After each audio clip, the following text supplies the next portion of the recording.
Assalamualaikum warahmatullahi ta'ala wabarakatuh.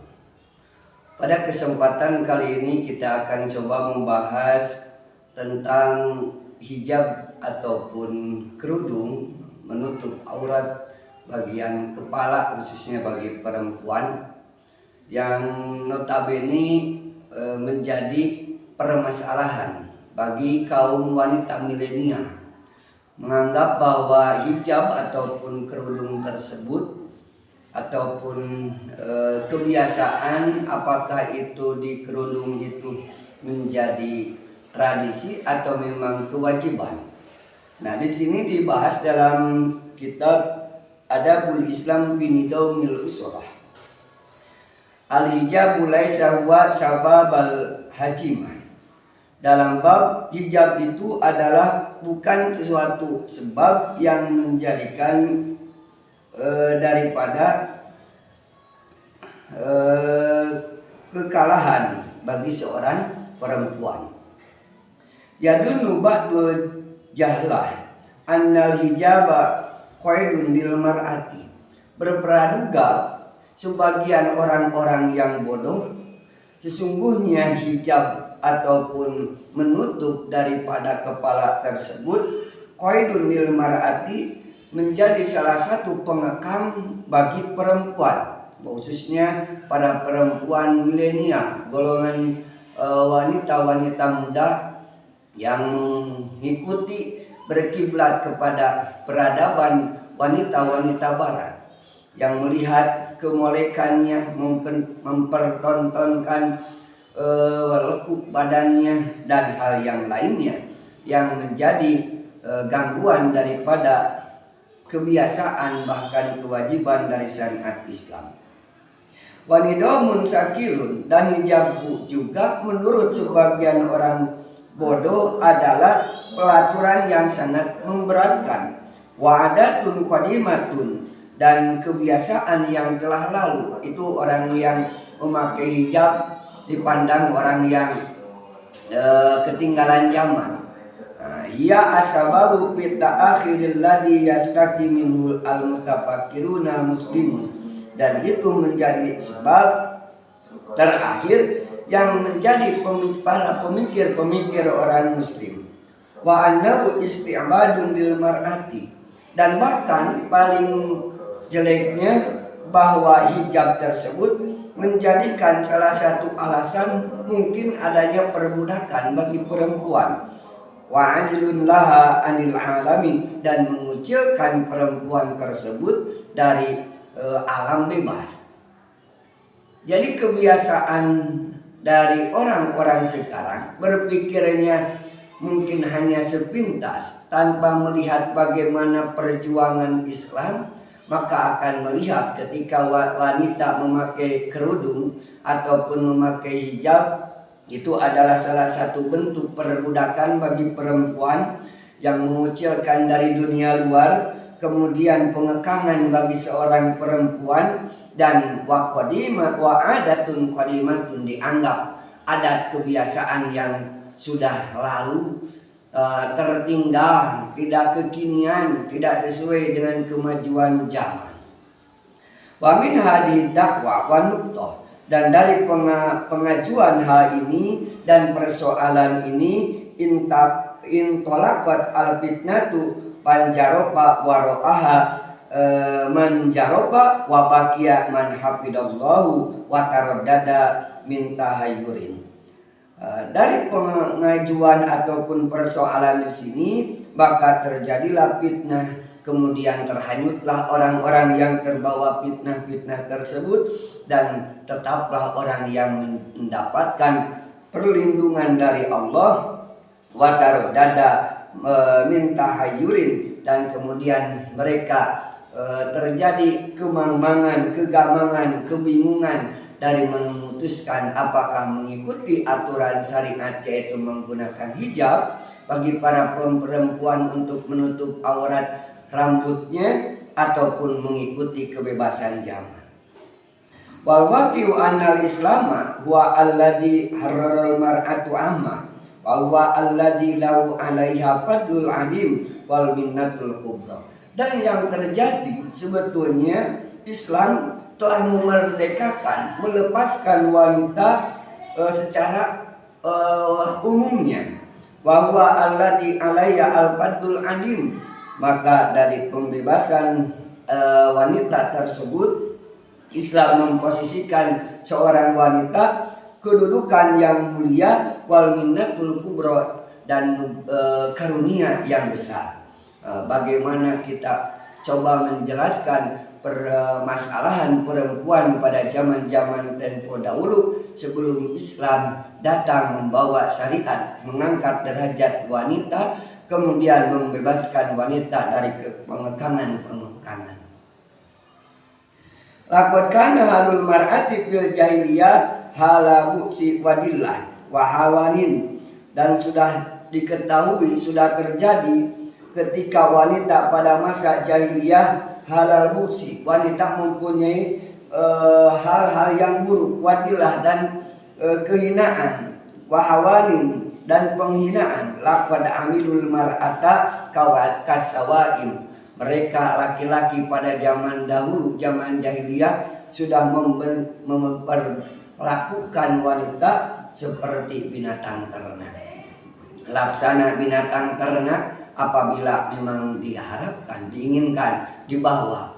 Kemudian lahak walaha fil hayati wala karomah, wanita tersebut tidak mempunyai hak untuk hidup dan tidak ada pula kemuliaan. Bagaimana zaman jahiliyah dahulu ketika seorang perempuan melahirkan anak perempuan, maka orang tuanya, khususnya ayahnya, menganggap suatu aib apabila mempunyai anak perempuan, maka anak perempuan tersebut dikuburkan secara hidup-hidup tanpa belas kasihan, tanpa ada rasa iba sama sekali, karena menganggap wanita itu adalah sebuah aib, anak perempuan adalah sebuah aib. Kama ja'aluha irsan kalmatahi yatawarasunahu ba'duhum an ba'din. Bahkan lebih jeleknya wanita pada zaman dahulu, kondisi zaman jahiliyah dahulu, wanita bisa menjadi seperti kalmatai, seperti benda yang bisa diwariskan. Bahkan diceritakan kebiasaan Arab dahulu dalam tafsir Sawi, ketika seorang ayah mempunyai istri lebih daripada satu, maka anak-anaknya, ahli warisnya, bisa menerima warisan bahkan dengan wanita istri daripada ayahnya tersebut. Siapa yang pertama melemparkan sorban kepada wanita tersebut, maka dialah yang menerima wanita tersebut diwariskan kepada anaknya. Bagaimana ibu sambung ataupun ibu tiri dijadikan warisan, dianggap barang, begitu hinanya perempuan. Tubaun watustaro, diperjualbelikan pil aswaki, di pasar-pasar. Wanita dipajang, yang cantik harganya mungkin mahal, yang jelek dianggap barang yang murah. Waqad samauha rijatan min amali syaitan, dan mereka sudah menyebut menurut laki-laki pada zaman jahiliyah tersebut, wanita adalah kotoran dari perbuatan-perbuatan setan. Maka seorang perempuan harus berterima kasih, walaupun dalam Islam ada aturan memakai hijab, tanpa sadar mereka telah melupakan jasa Islam mengangkat harkat derajat perempuan setinggi-tingginya, yang tadinya menjadi barang, yang tadinya bisa diperjualbelikan, yang tadinya bisa diwariskan. Maka kondisi ketika Islam datang, wanita diberi derajat yang tinggi. Waharamu alaiha kulla syai'in, bahkan orang-orang zaman jahiliyah terdahulu, mereka mengharamkan kepada perempuan itu kulla syai'in, terhadap sesuatu hal, siwa tadbiril bait, selain menjadi babu ataupun kacung ataupun menjadi pengurus rumah. Watarbiyati tifli, dan hanya mendidik ataupun mengurusi anak-anaknya. Jadi wanita zaman dahulu tidak boleh sekolah, tidak boleh mengenyam pendidikan yang lain, tidak boleh bekerja selain hanya mengurus rumah dan mengurus anak. Wajah pisaroi hindi, bahkan ada di dalam syariat India, annal waba'a wal mauta wal jahima wasuma wal apai wanar khairun minal mar'ati. Menurut orang-orang syariat India bahwa maut, kemudian neraka jahanam, kemudian racun, kemudian opium dan yang lainnya itu lebih baik, khairun minal mar'ati, daripada perempuan. Jadi penyakit, kemudian maut, kemudian racun dianggap lebih baik daripada seorang perempuan. Wa annaha rizun, dan perempuan dianggap hal yang najis. Yajibu alla ta'kula lahma, perempuan sangat diisolir, tidak diperbolehkan mereka memakan daging. Wala tadhaku, dan perempuan tersebut dilarang, tidak diperbolehkan tersenyum, berseri-seri, ataupun dilarang untuk tertawa. Bal wala an tatakallam, bahkan paling jeleknya perempuan dilarang berbicara. Wa faradu 'alaiha uqubatin kasirah badaniyatan wa ma'nawiyatan, bahkan orang-orang Hindia tersebut memberikan banyak-banyak balasan baik secara fisik ataupun secara psikis, bi'tibari annaha adatun lil igwa'i, karena berpandangan bahwa perempuan hanya dijadikan untuk menggoda, yastahdimu syaitan liibsadil qulubi, yang digunakan sebagai media oleh setan untuk merusak hati. Maka menurut orang-orang India, wanita tidak layak disamakan dengan seorang laki-laki. Tidak boleh tersenyum, tidak boleh berbicara, tidak boleh makan daging, kemudian mendapatkan siksaan baik secara fisik atau psikis. Begitu rendahnya pun kedudukan seorang perempuan di mata Hindi. Wa amma paransa faqada aqada ulama ijtima'an fil qurunis sadis al miladi yabhasuna fi. Adapun di negara Perancis, maka sudah membuat kesepakatan para ulama-ulama Perancis, maksudnya pemikir-pemikir Perancis, bukan ulama para kiai, bukan. Fi qurunis sadis, pada abad ke-6, yabhasuna fi, mereka para pemikir orang-orang Perancis membahas hal ini. Hal mar'atu insanun, apakah wanita itu perempuan ataukah perempuan itu binatang. Jadi sejelek-jeleknya pemikiran pada zaman dahulu, wanita tersebut tidak dipandang sebagai manusia, bahkan dipertanyakan akan kemanusiaannya. Amgoiru insanun, apakah mereka bukan manusia? Wantahu ila annaha insanun, walaupun pada kesimpulannya para pemikir orang-orang Perancis menetapkan bahwa wanita adalah seorang manusia, lakin khuliqa lihidmatir rajuli, tetapi wanita diciptakan hanya untuk menjadi budak bagi laki-laki. Bagaimana di negara-negara yang lain? Bagaimana sudut pandang terhadap perempuan? Amma bin Ilkintaro. Adapun di Inggris, faqad asdaro malikul hanari asamin amaron bitahrimi mutali'atil kitabil muqaddasi ala nisa'i. Adapun di Inggris, maka sudah menentukan kerajaan ke-8, yaitu Hanari yang ke-8, memerintahkan bitahrimi mutali'atil kitab. Wanita itu dilarang mempelajari tentang Alkitab.